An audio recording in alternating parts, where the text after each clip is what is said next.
Leah today. She is our speaker. She is an event producer. Oh my gosh, you're an event planner. You're a podcast host. I've been on that podcast. I love listening to it. And today's event is about getting out and meeting people while traveling. And I think most recently, Leah, I traveled with you in San Diego, and I will see you next week in New Orleans. So I'm very excited. Please take us away. Introduce yourself more if you'd like. Otherwise, let's dive straight in. Thank you so much, Christine. And hi everyone, Leah, also known as LA in Flight. Literally Google me and that's how you can find me. That's the easiest way to find me. Just Google LA in Flight. Christine is a great example. Wherever she goes, she hits up people that she knows or she wants to connect with. She is a great example of the presentation that I'm going to give today and talk about how to meet people. She's great at like keeping in touch with people. She's like, hey, I'm going to be here.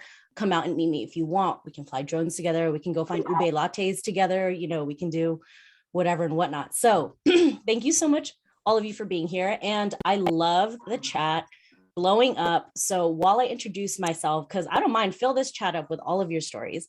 While I introduce myself really quickly, go ahead and drop in like either a short or your favorite travel, like friendship or romance story. I love hearing those. So go ahead and drop that in the chat. I'm going to attempt to share my screen awkwardly. Yes, we do, right?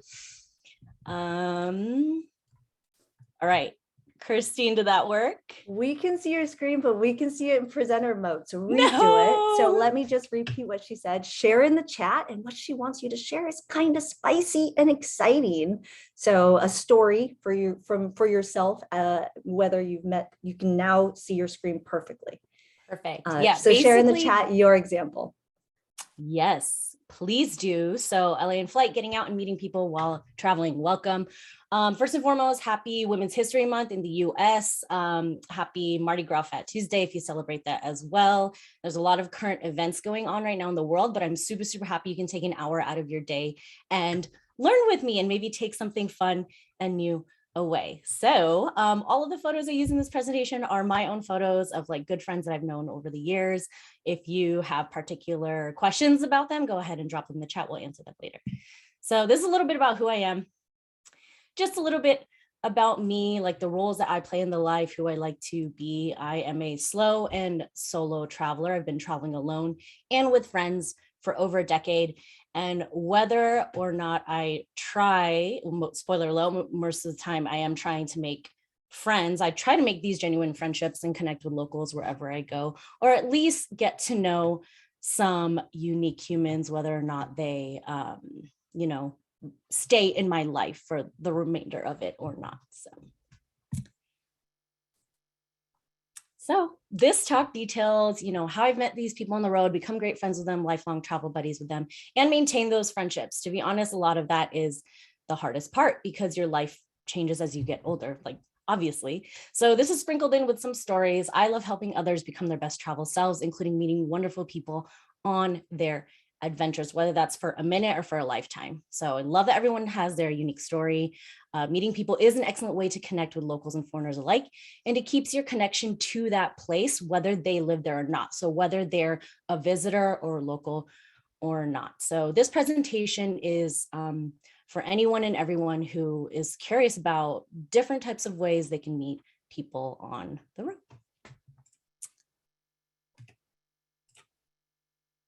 Whoa, where is my presentation going, y'all? Okay, so what you're gonna learn today, funny real talk story. I like scrapped the whole presentation over the weekend and redid it because I'm a big fan of like listicles and bullet points. Drop a 1 in the chat if you love like info being spoon-fed to you in a bulleted list, like number 1, number 2, number 3, number 4, right? Instead of like random, I had random paragraphs, blah, blah, blah. I'm like, no, I'm not gonna do this. I'm gonna do 1, 2, 3, 4. So what are you gonna learn today? How to find events as a first-time visitor, no matter where you're going, designing your trip so you're more likely to meet people, how to make friends while traveling, including great conversation starters, combating loneliness on the road because it happens, and tips for keeping friendships alive after you've gone home. And this will be in a numbered format. So before we start, I do, want to let you know a few things to keep in mind, like be open-minded. We all know we try to, we're travelers, we try to be as open-minded as we can. Get out of your comfort zone. I explain more on this later. I know people will tell you to do it, but they won't tell you how to do it. Check your gut and trust it. I'm telling you, this is probably the most important tip of all. And it's okay to be alone. I know you're here for a presentation about how I can meet more people. How can I stop being so lonely on the road? But first and foremost, you should enjoy your own company. So number one, so narrow down your interests and refer to your bucket list or things that you have do's and don'ts for. So this could be something you've been wanting to check off of your list, whether it's like attending a festival, volunteering a certain country, getting your PADI certification, taking a cooking class everywhere you go. And that will start the process of deciding where you want to travel or where you want to go, deciding how and how often you can meet others. I'm going to try to move this little, all your beautiful, oh, there we go. I moved all your beautiful faces. So yeah, narrow down your interests, refer to your bucket list. So if you want an example for me, like I went to the Philippines, January, 2020, and I was like, I want to be on a boat the whole time. That was literally my goal. That was my only goal. And to obviously celebrate my family's heritage. There was my first time in the motherland. But other than that, I was like, okay, I want to be in a boat the whole time. And I found boat tours. I made lifelong friends on them. I went on back-to-back boat tours, which I'm surprised I had the budget for, but I fit it in because I really wanted to do it. And that was like my hard and fast goal. When I went to South America, it was the same thing. I was like, I'm not leaving this country without seeing Machu Picchu. So of course I bartended for 3 months before I did it, but I did it at the end. And I literally flew to Mexico, then I flew home. But the last thing before I did those two things was like literally summit Machu Picchu and come back down in like 30 hours. So this one sounds kind of like counterintuitive, but I think it's the way the world has gone, especially the past 2 years, right?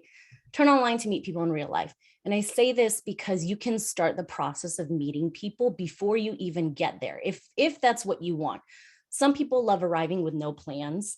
I think I'm more so like that these days than I used to be, say, during my college years or young adult years, when I was like extreme type A, everything planned, got my heart broken with my own plans didn't turn out, that type of thing. So actual resources that I've used, that I recommend, that I've heard other travelers use. And honestly, I use these resources at home as well to like meet friends, or if I'm going to a new city, or if I'm looking for a particular event. Meetup.com is free to join, free to start groups, free to browse around. Facebook events and Facebook groups. This one's a little challenging if you don't have social media, but if you do and you're still on Facebook, I promise you, like you could literally search, and I have examples here, Digital Nomads Philippines. And I'm literally part of all these groups I'm showing you right now. Digital Nomads Philippines, Backpacking South America, Expats in Australia, because those are things that I either aspire to be or what I was like looking for in that country. So try it out, do a little searchy search inside Facebook and see what comes up. And then those groups will usually let you ask questions, receive advice, connect with others, etc. Eventbrite. I am an event manager by trade. And so Eventbrite is my homie. And recently I hadn't realized that I had signed up for Eventbrite events in London. I was in London for about half the month of November, and they kept sending me events to attend in the weeks following. So I thought that was really cool. It was very hyper local. Couchsurfing. Couchsurfing has changed a lot over the years because I haven't been on it since 2016, to be honest. And I hear you have to pay now. So back in the day, it used to be just like a community of travelers. They'd let you come on and find events, people to go out with, people to stay with for free because of the love of travel. It was like that exchange community. The only time I used Couchsurfing was with one other friend, and we stayed with someone in Laureles in Medellin in Colombia. And it was the most amazing experience. Nothing could top it because it wasn't creepy. It was incredible, and it was free, and it was just like an exchange of accommodation. Yeah. Travel groups, obviously. I literally met some of my best friends the past few years through the Nomadic Network. I'm not just saying that because I like host events for the Nomadic Network and I'm here today. And half of you all are in the audience. So hello, welcome. Thank you for coming to support groups like Wonderful, which caters to, you know, women travelers, Travel Massive as well. And a lot of these places have forums online or on their apps where you can go and post, hey, I'm going to be in London working from coffee shops for 2 weeks. Who's around? Who wants to meet up? Who wants to hit up the pub tonight? Those types of things. Or if you're just looking for any other type of travel tips, you can ask those away in these forums as well. Ask friends who they know in that particular destination. So before I backpacked South America in 2016, I knew I was going to Buenos Aires. It was my first stop. I asked a friend of a friend in Miami who connected me with her, like literally her boyfriend's brother's cousin. And he's like, hey, I'm not even kidding. This is like true. And they're like, oh, Peter's going to Buenos Aires too for 6 months. And we ended up actually becoming really good friends and hanging out on a weekly basis there. So it worked. And it was via email. Like we weren't even friends on social media, but it helps to ask around, you know, if you're looking for something in particular, especially like, hey, do you know of a good Spanish school I could take while I'm in Argentina? That type of thing.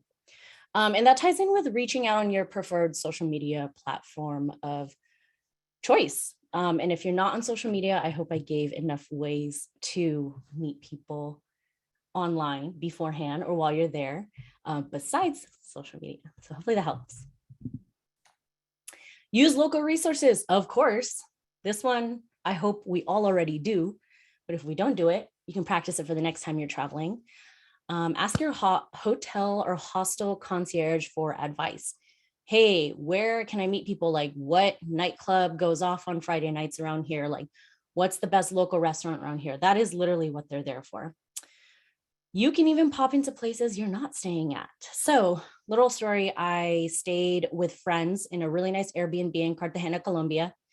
And I had been traveling for 10 months straight already, all throughout South America. And I told the girls, ooh, my headset is dying, so I'm going to take it off. But you're doing fantastic. Don't worry. Yeah, we can hear you fantastic. No, I have to change my 2 seconds, everyone. Thank you. And if anyone has used any of these resources, tell us in the chat. And if you're not watching the chat, there's some really great stories in there. Oh, I cannot wait for these stories. You're gonna have to catch up on it. I know.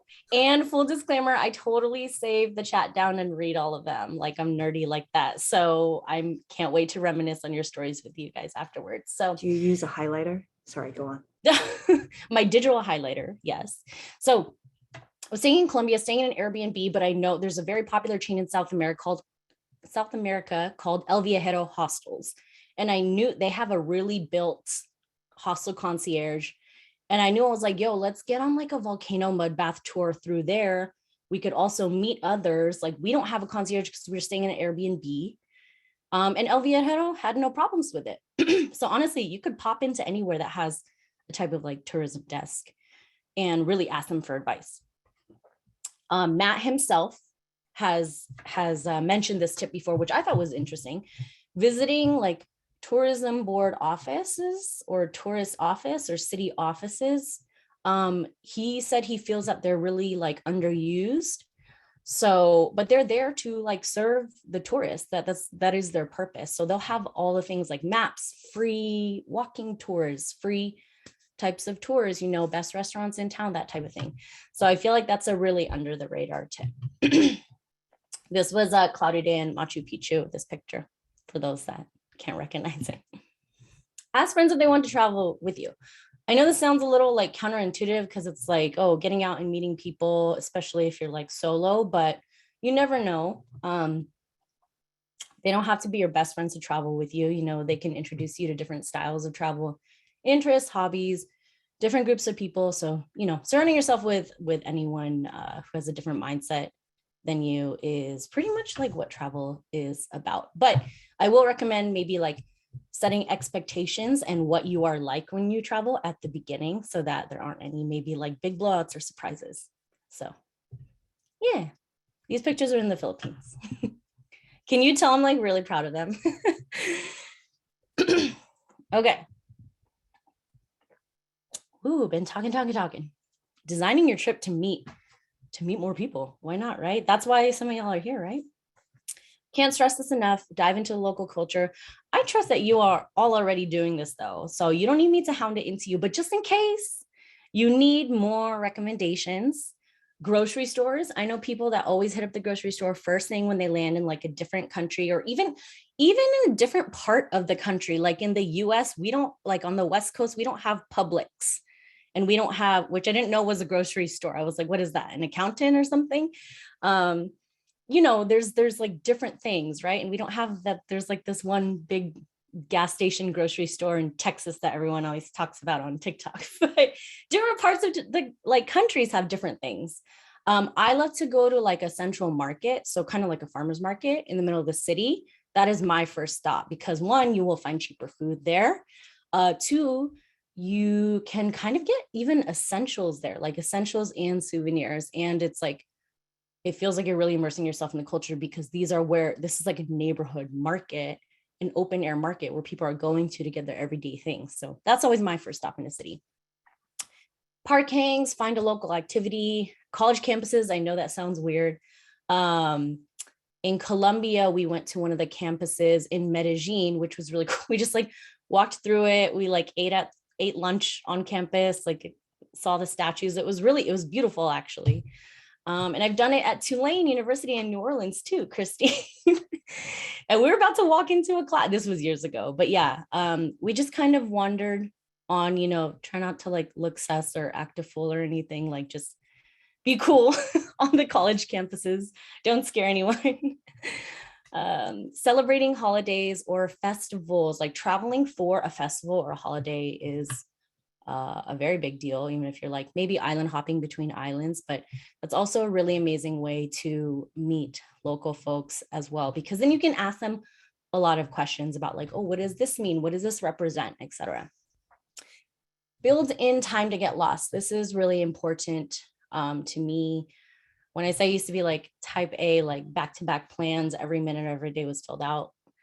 That's how my life was. And then that just stressed me out. And then, like I said, I would break my own heart when like plans weren't fulfilled. So I think building in like a couple hours, even if it's like 20 minutes in the morning to walk to get a coffee. So I'm going to wander around and find a coffee shop. I think that's the coolest way to, one, get to know the city, two, get to know the local area you're at, whether it's at home or abroad. Stay at hostels. This is a great one because, sidebar, this might be my favorite week at the Nomadic Network because Katie Wine, who's in the audience, is presenting on hostels on Thursday, and I'm hosting her. So I'm very excited. So she can elaborate on staying at hostels. Honestly, that's how I met like 80% of my friends while traveling, but I know hostels are not for everyone. Katie will convince you on Thursday, but they may not be for everyone. So that's why I said, if you don't like it, you can always check out. And nowadays hostels honestly are like boutique hotels. You can get your own private room, private bathroom, etc. Make it work. My favorite hack, I don't even know if this is a hack. Tell me if you've done this and tell me where you've done this, like in what city. Stay at a nice hostel, right? Like on Hostel Road, a really nice one that's probably like $10 more than maybe the party one, but then go party at the party hostel. So at the end of the night, you can just go back to your clean, quiet one. I did that all the time in Colombia. And as I get older, I continue to do that. I was like, I'll just go for a drink or two there. I'll go be social there. And then I'll come back to my like private room and have a good night's sleep. And putting yourself in social, why can't I speak? Putting yourself in social situations, even if that means doing things alone. So it's a lot about mustering up that confidence to do things alone. And what better testing ground to do it than on a trip? Where, if for whatever reason you do get embarrassed or, like we're doing, you can just change your situation right away. And you're not at home around people. But I think everyone should try it once. It goes along with getting out of your comfort zone, doing things alone. So yeah. Conversation starters. Okay, this is an interesting one because there was a lot. I posted a set of stories last week on my Instagram stories that talked about people asking people as their first question to open a conversation, what do you do for work? And it was very controversial because a lot of times, and I was telling people, a lot of times when I'm on the road, half the people I've met just quit their job, or they're taking a career break, or they just graduated college, or they don't know what they want to do for work or not. So I don't always feel, to be honest, that it's the best question to ask. So I'm here to bring you some conversation starters. And these are all relative, right? These are just some ideas. These are some ideas I've used. I would love to hear whatever conversation starters you all have in the chat. Drop them there because everyone can benefit from everyone else's ideas. So yeah, I will use surroundings like, oh, what do you think that sign means? Or like, oh, ask kind of an open-ended question to try to like rope people into the conversation, right? Find a common ground.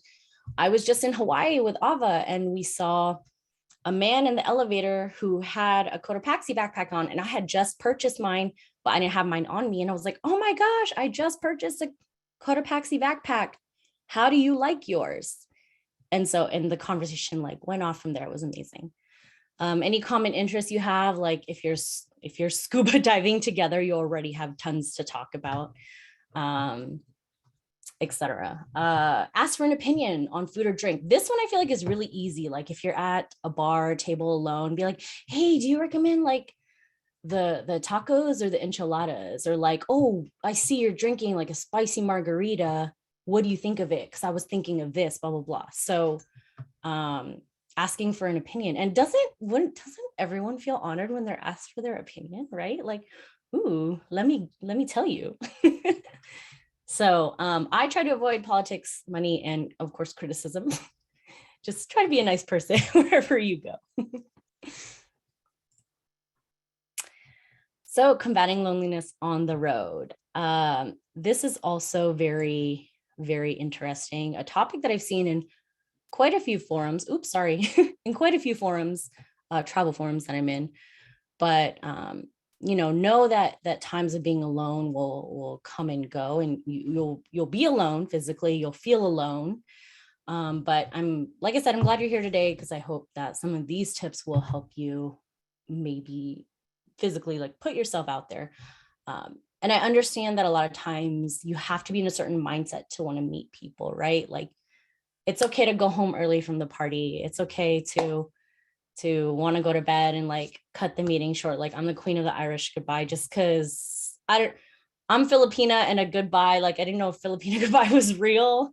It's like 45 minutes to say bye to people. So sometimes I just don't say bye. But yeah, I hope that, a lot of these tips that I provided will give you different ideas of combating that loneliness, and just know that loneliness, there's a difference between feeling lonely and a difference between being alone.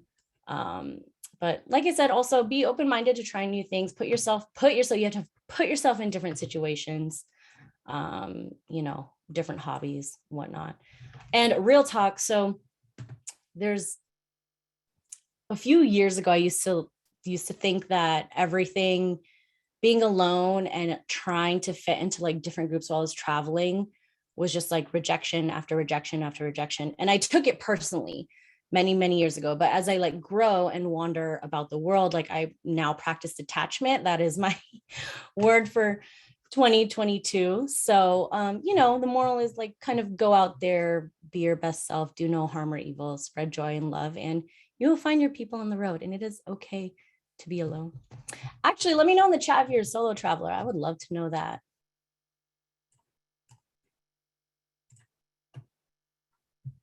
Okay, keeping friendships alive. This is an interesting one because it changes. And it will change as time goes on. And, people are in your life for a reason or a season or the lifetime, right? So I've made several friends over the past 10 plus years that I still keep in touch to to this day. Like this picture in particular, this was in Peru when I was bartending my way through Peru. And I keep in touch with half these people like religiously. The other few are just social media friends now. But, you know, the 6 weeks we spent in Peru together were amazing. We even got matching tattoos. That's how great it was. But these ones should, you know, if you don't know about these tips, maybe you can find out about them now. Use WhatsApp. WhatsApp is global communication app used around the world because not everyone in the world gets free and unlimited text messaging and data. So they turn to apps like WhatsApp to be able to communicate with family and friends from all over the globe. Facebook Messenger. You don't have to have Facebook to get Facebook Messenger. You know, I only found that out because my mom has Facebook Messenger and I'm like, who, you are my mother. Why are you talking to me on Facebook Messenger? I know you don't have an account. So Facebook Messenger is also a great way to keep in touch with people. Any type of social media, really, whether even if it's like the forums, like if you're not active on social media, there's other ways to keep in touch online that are not the big players, right? Plan another trip together. I know this is much easier said than done, but I feel like this helps you look forward to the next time you can hang out, or if there's common interests. Like say you were in, I don't know, Morocco last time and you're like, wow, I really want to go to like Holy Ship Music Festival in the Caribbean next year. And your new travel friends like, oh my God, me too. Then you guys can start planning that. So like I said, a lot easier said than done, but there are things to look forward to, you know, sending things through the mail or the post, depending on where you're from. I do this quite a bit with my friends. It's expensive, but my friends are worth it. And it's a fun way to kind of take the friendship or relationship or whatever kind of ship it is, you know, offline and into real life. Check in on important dates. That's always fun. If you can't remember them, like Facebook keeps track of certain dates. I'm pretty decent at keeping track of birthdays. You can write these down in a planner. You can set reminders in your Google Calendar. I have a girlfriend who literally texts all her promoters on different holidays in Miami so she can keep herself like top of mind. She is the epitome of keeping in touch with people, but she like is always texting her promoters, Happy New Year, you know, congrats on the new baby, that type of thing. Her club promoters. So yeah, if there are any other tips for keeping friendship alive, I would love to know. I felt like, I'll be honest, like with this slide, I was like, this was really obvious to me, but it's, you know, I'm not you. I'm not, you know, there may be programs and other ways that I don't know about. So I'm always trying to learn too. So drop any tips you have in the chat because like I said, others may benefit from them as well. So that was like 8 steps. Hopefully I didn't leave too much out. Hopefully you came with some cool questions or stories. I'd love to know anything else that you have to add to that. And I would love to connect with you. I love to get out, meet new people while I'm on the road, even if it's in the US. So I hope that this presentation was helpful to you. Yeah. Oh my God, I love it. Actually, you know what? I'm going to drop Leah's info in the chat again so you can, well, never mind. It's on the screen right now. On the screen, like literally Google LA and flight, you'll find me. Or if you don't want to use the social medias, hi@laandflight.com.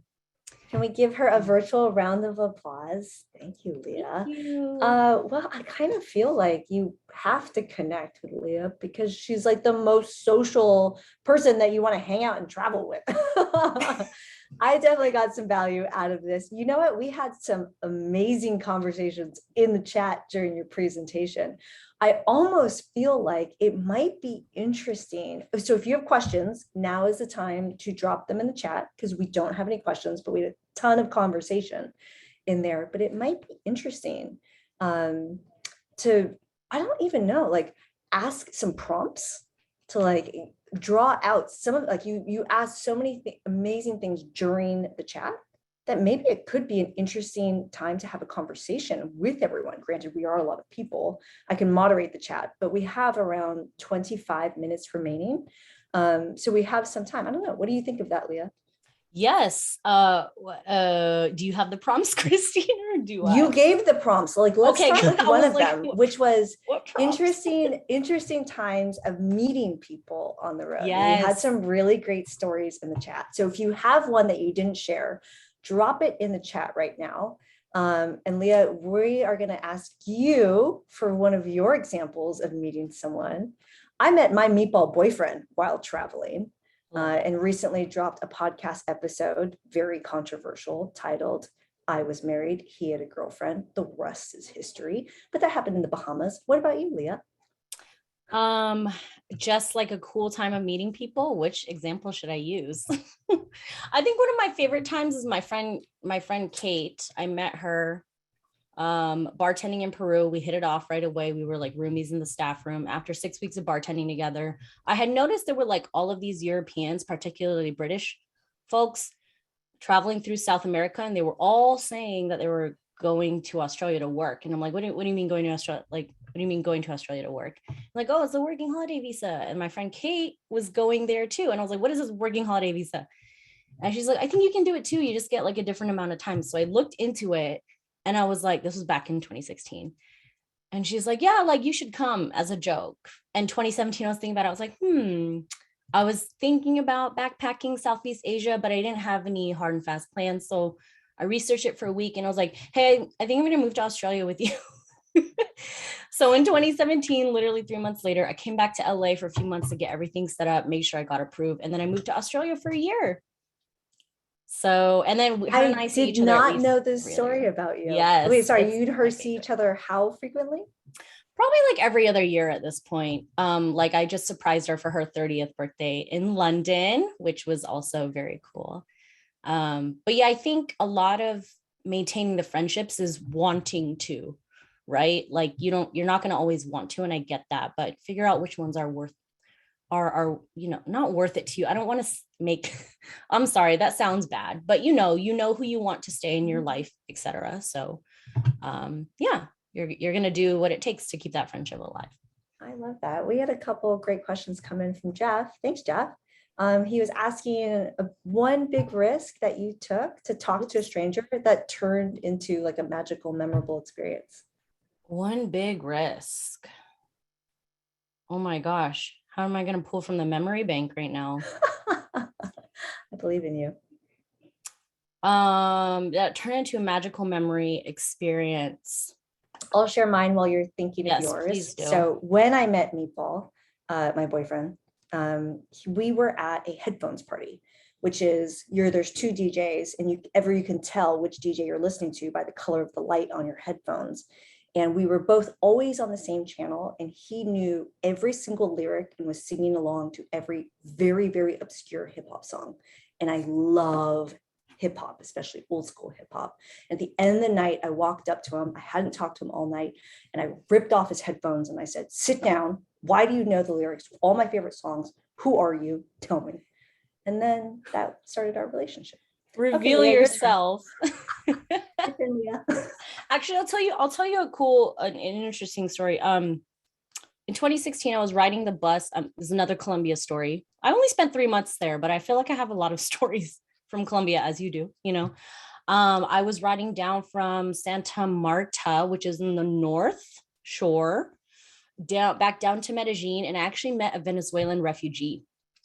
And it's great. Like, my Spanish is mediocre, probably first grade level is best, but I come off with a lot of confidence when I'm speaking Spanish. So, it sounds like I can speak it better than I actually can. I ended up sitting next to him on the bus, and he did not speak a lick of English. So we're speaking in Spanish the entire time, which is really, it was tough for me, but I was so curious about his situation. And I'm like, oh my God, there's been things going on in Venezuela for a while, and he had to flee, literally fleeing his country to live in Colombia, to work so he can send money back to his mother and sister who were still in Venezuela. And him and I are still like social media friends to this day. We don't talk a lot, but we keep updated on each other's lives. He's still in Colombia sending money back to his family, but he's doing well. And so I thought that was interesting, communicating with him in a second language I barely know, but I love the challenge. I love that. And you made it happen. which actually leads to another interesting question, because you've rattled off a lot of places you've traveled to that, and everybody has a different experience with safety, but some of the countries you've mentioned are not necessarily known to the world as being the most safe places. Right. And so what are your either tips, or how do you make sure you are staying safe and keeping your safety in mind as you're interacting with and talking with so many different strangers? Yes, this is a great question because I feel like this is an entirely different presentation. If I'm staying in some place longer than 2 weeks or 3 weeks, I'll get a local SIM card, which is usually cheap, and that is my connection to everyone else who is literally not me, whether it's calling my hotel, in case of an emergency, letting family and friends know back home. This is where I'm going for the next few hours. Like, I was gone 8 days straight on boat trips in the Philippines. And I told them, I'm like, hey, I'm going to be offline in the Philippines. And then we ended up having Wi-Fi, but I just told everyone I was going to be offline anyway. I was like, nah, I don't want to get back online. I tell a lot of people where I go, just in case, particularly back home. Try not to have my phone out in public. Yes. I feel like I was at an advantage in South America, not only because I spoke mediocre Spanish, but I also have like dark toned like hair and features. So people would have to do a double take to be like, wait, she's a gringa. And then they heard me speak and they're like, oh no, she's a gringa. Oh no, she can't speak Spanish. But yeah, I tell a lot of people where I'm going. I always, download maps.me, Google Maps offline, research where I'm going before. So I really don't have my phone out and like obvious, right? Because they're expensive. And just hyper aware of my surroundings. And like I said at the beginning, trust my gut. If something like does not feel right, if I want to take an Uber because it's 0.4 miles away, yet I don't feel comfortable walking at 3 a.m, whatever, then I'll do it. So trust I love that. And one thing I would add, because I am definitely solo female traveler also, anytime I'm calling an Uber to leave a place, because I love going to nightclubs alone all the time, I will only call an Uber from a closed female restroom. In other words, I never want someone to know, oh, she's leaving. She's looking at Uber on her phone. And I never want somebody to see the location that I'm going to. And so literally behind a closed door, I will call the Uber, and then I will immediately Irish exit as soon as the Uber is outside. And that's super one thing that makes me feel really good to know that nobody is able to follow me home. And now you can share your ride. Well, now I don't know how long this has been going on for, but you can share your ride. So I just send that text off to 5 different people. I don't care if you're in the same country as me or not, just know this is where I was Ubering. So. Yeah, it's a great thing to know that that's available as well.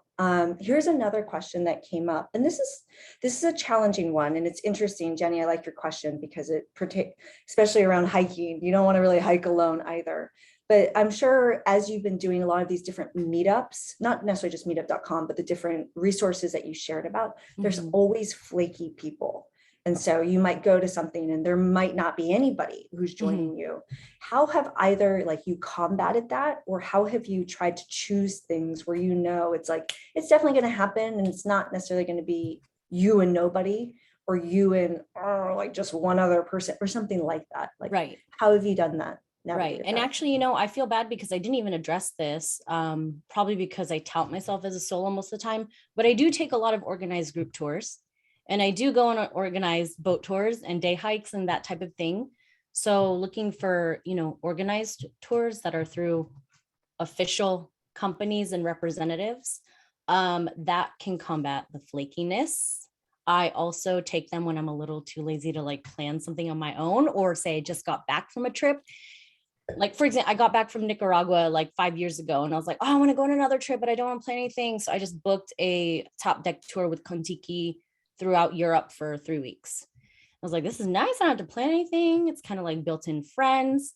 And a lot of tours won't, if you're worried about just like you and the guide, a lot of tours won't run unless there's like 2 or more people there, just because it's probably, I know there's some tour guides in the group here, but it's probably a waste of resources and time. So, that is also a good way to combat flakiness, is go on organized tours that will set sail or happen, in case, someone flakes on you, if it's through like a random meetup app. I love that. And you're actually giving a double tip in there, which Leah is specifically choosing tour operators within places that tend to be a little bit more fun, a little bit more social, and attract travelers who are either solo or like kind of want to like hang out and like, meet other people. Kentucky is a great example. Do you use Airbnb experiences? For me, that's been a fantastic way to meet locals and then be an environment generally where other people are like really open to chatting with the others on the group. Have you tried that? I'm open to using it. Personally, I have qualms with Airbnb itself as a platform. Y'all can DM me to hear my opinions. So I try to stay away from Airbnb, but I do want to use experiences. I just feel like lately I've been finding experiences that are either a little more within my budget or on a different platform faster, but I am open to using Airbnb experiences. I just haven't really like gone straight to Airbnb experiences.com and like looked at them directly there. But that is a really good place, Christine. And that's also why I didn't mention it, because I haven't used Airbnb in a long time. So. Totally fair. Curious to DM you about that. Alexa asks if you have any tips for Colombia because she's headed there. Oh, wow. How much has it changed in the past 6 years? And it's just booming. I would say, I think Catalina is in the chat, and I think she is in Colombia as we speak. She is a beautiful, I see her smiling face. She is a beautiful member of TNN. And I think if she's there right now, she'd probably best help you with Colombia. I'll just say this. I ran out my tourist visa. I used Medellin as my home base. I got to travel to Cali, the Coffee Triangle, Bogota, the north. I went up to like Palomino, did like the river float, spent time in Cartagena, even spent time in San Andres, which is close to Providencia, I think it's called, which is near Nicaragua. And they have great diving, bluest ocean I've ever seen in my life because it's in the Caribbean. But Colombia is just probably, it's probably my favorite country in South America. Let's be honest. Colombia That's all I'm going to say about that. Colombia diving is so good. Some of the best night dives I've done in the world. I love that. All right. Those are some fire tips. All right. We have another question. Actually, Jeff, this is a great question. I like it because we've talked a lot about connecting with other travelers. What are some of your tips around connecting with locals in a genuine way? So I find, this is great. So I go to a lot of particularly Spanish meetups. Like wherever I go to like Spanish language exchange meetups. And I find that a lot of locals attend that because they're trying to improve their English or whatever language they want to learn. And many times we'll befriend each other and then we'll get introduced to like their local group of friends, which is always really cool. What are some other ways I've met some great locals in Colombia? I have one while you're thinking about it. Yeah, I love using Eat With. So Eat With, if you're not familiar with it, is you're going to the home of a local and they're making you dinner. And it's a really interesting way to not only experience the local cuisine, but get some really fantastic time and fantastic tips from a local around their favorite things to do. So that's one of my favorite ways. Absolutely. There's a lot of, volunteering. I did mention that in the presentation as well. There looks like there's a lot of great suggestions in the chat. So I would also, head there and see what everyone else is doing to meet the locals. I just kind of, like I said, I sit at coffee shops. Like I'll go to coffee shops alone. I'll go hang out in certain places alone, or like just try to strike up a conversation with the locals, like find local activities, music. Music's always a good, connector, right? Food, music, find places that I know are probably more like local than others. Maybe there's a lot of like expats or foreigners at a certain bar. So I'll switch to a different one. I'll use my hotel or hostel concierge to ask them also like, oh, what's like the super local spot? So I know this was my favorite. Like, there is my favorite local spot in Antigua and Guatemala. And I know a bunch of you are there right now. I feel like all the travel spheres in Guatemala right now. But it was just absolute favorite. And it was like locals and foreigners alike in there. But that comes highly recommended by all the locals as well. So I think food and music are two of my favorite connectors. I love that. Great tips. And I'm excited for you to later read the chat because there is some really amazing conversation that's happening there and things that others are suggesting as well. So if you're not in the chat, get in there. And also feel free to drop any other questions you have in there. We got about 10 minutes left.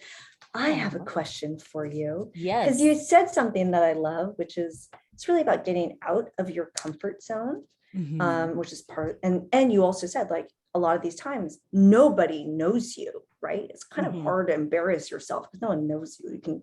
You're a traveler, you're leaving immediately after that. I'm curious, do you have an alter ego? In other words, when I solo travel, I like to try on a different personality. And it's not me like trying to lie about who I am or things like that, but rather like as you're traveling and just for fun, whether I'm entertaining myself or I'm like, who do I want to be this year? New Year's resolutions in mind. I might be somebody else. So I'm often Violet, who, and then fill in the blank with some wild story about like what I do for my life and where I'm from, blah, blah, blah. Yeah. Do you have an alter ego? Oh my gosh, no, because I feel like this is me personally. I feel like I would spin myself into a web of lies and then forget who is the real me and who is. I'm also, if you can't tell, if you know me, like I'm very much like, I don't even wear my heart on my sleeve. It's like on my forehead. And then I like grew up with like a guilty conscience because I was born and raised Catholic too. So I'm like, I can't lie. Can I lie? I can't lie. So I will say it's interesting because you talk about like changing egos, changing personalities. When I first headed to South America, I'd quit my job after 5 years of working corporate in LA and Las Vegas in advertising. And I'm like, this ain't for me. I'm gonna leave this. So I was like, I'm gonna head to South America. And then of course, because I was working corporate, I was always in heels and skirt suits, full makeup, because I was like meeting with vendors and partners and all the time I thought I had to be all corporate. When I got to South America, I was like, the first few weeks, I was like, first off, I'm hot and humid. I don't like this. My makeup's sweating off. I'm like, second off, no one knows that I used to wear full face of makeup every single freaking day back in Las Vegas and LA. So I decided to scrap most of the makeup that I wore. And I was like, all these new friends that I've met, locals and foreigners alike, all they know is what I'm presenting to them right now and for the rest of the year or for the next 6 months, however long I'm in Argentina. So I loved it because I forced myself to change, not the way I look, but I was like, I don't want to wear a full face of makeup anymore. Also, I don't want to spend 30 minutes a day doing my full face in the morning. Also, it's a little bit better for your skin too. So I was excited. I got to change my identity in that sense at the beginning of 2016. I'm like, oh my God, no one knows what I looked like back home. They know pictures, but like, what are they going to say? Wow, Leah, you don't look like your pictures. Well, first off, why are you looking at my pictures from 2 years ago, like on, Facebook albums, whatever. But I thought it was a big relief. And I felt like it was a big weight off my shoulder that I got to reinvent myself as I was traveling through South America and not wear as much makeup. I know it's a silly story, but it's that like a literal shedding of your face. I actually think that's really powerful because so frequently, anytime that we are feeling nervous as travelers out there, should I approach them? Should I talk to them? Should I introduce?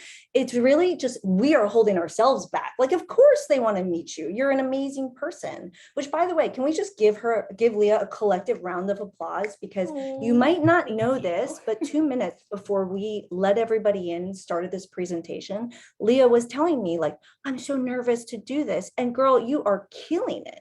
And right now, I think you're giving a really great example of like comparing yourself to who you used to be. Whereas at least for me, I did not know your previous background of where you used to work. So I think let's double click on what you're talking about right now, because I think this is important. Gaining that confidence that you have to not only give this presentation, but go out there, travel and slay and meet all of these people. Like, where did that come from? And then as you're answering it, like, what are some tips for others who are kind of I don't know if I can do that. Right. And while you're thinking, I'll kick it off. So my New Year's resolution 7 years ago was I will talk to every single person like I've known you forever. And it's interesting because that's not just when I'm traveling, but I started practicing in my backyard with when I'm picking up my Starbucks order. It's like, yo, good to see you. How was your weekend? And like, you really catch people off guard and they're really excited to be acknowledged. And it completely changes your everyday experience when you talk to people like you've known them forever. Mhm. And it's always, in my opinion, worked in a positive way for me, especially while I'm traveling. And now when I go to the local Starbucks. What are some examples of things you've done or your journey in gaining the confidence that you have today to be the badass traveler that you are? Oh, I feel like I'm on an episode of your podcast, You Christine. are. I'm actually teeing this up because we're totally going to film this next week, by the way. I feel like I'm in an episode of Christine's podcast, which is called Badassery Podcast, by the way. Which was also inspired because I was on your podcast. You do a phenomenal job of producing it. I created my podcast. Thank you very much for helping with the logistics of that. But this is not, Christine, give people confidence things. Let's go. Yes. Okay. This is like a little bit twofold. I'll start with something. My stepfather is a man of few words. So him and my mom took me to the airport to fly to South America, right? This was my first long-term. I knew I was going to be gone for a year. I knew I was going with like whatever savings I had. I was going to be in a foreign continent where I barely speak the language. And the one thing he said to me before I got on the plane, he's like, Leah, if it doesn't work out, you can always fly home. And I like started bawling because I was like, oh my God, my stepdad like is a man of few words. And it was just the sweetest comment. And I carry that with me wherever I go. That even if you want to try something, you can always revert back to whether it's like full send revert back to or step-by-step kind of backtrack where you were if you don't feel comfortable putting yourself out there in the way that you just did. Right. And then the second part is gathering confidence to do things. I think starting very, very, very small is the way to do it. Sometimes I go full send and I'm just like, remove the makeup from the face, right? But you don't have to do that. You can start by like not wearing lashes every day, which is like, that was the biggest thing. I used to do my lashes all the time. And it's like, that was work, but little things. And if it's even if it's like gathering the courage to travel alone, start by going out to dinner or lunch alone or sitting at a coffee shop and reading alone, like doing those things step by step, little by little. And then you can pull back as much as you need to, or you can like full force ahead as much as you need to. So that's where the confidence comes from, is I think building it up. I love that because it really starts with small steps. And too frequently we think we need to go do the big trip and do the thing, or like go abroad for a very long time and do the thing, when it's like, no, just tonight when you go out or tomorrow morning, just try one small thing. You got to break it down, practice. In my opinion, confidence isn't something you're born with. It's not something you have. It is a muscle that you flex and practice every day. And you travel all the time and are out there all the time. I love that. And another thing I will say, Christine, is like, it's still a journey. Like for me, I love that you think I'm confident, but like everyone has some insecurities, right? Like there are still times to this day, like a few weeks ago, I was like, no, I don't really want to go in there because I don't know, there's a lot of people in there. I'm not even kidding. Like, there's certain situations where I feel more comfortable in them or not. And that just takes, like you said, I love that analogy. Like it's a muscle that you have to keep working out. I love that, which is why it is so important that you all do not end the conversation here. Connect with Leah.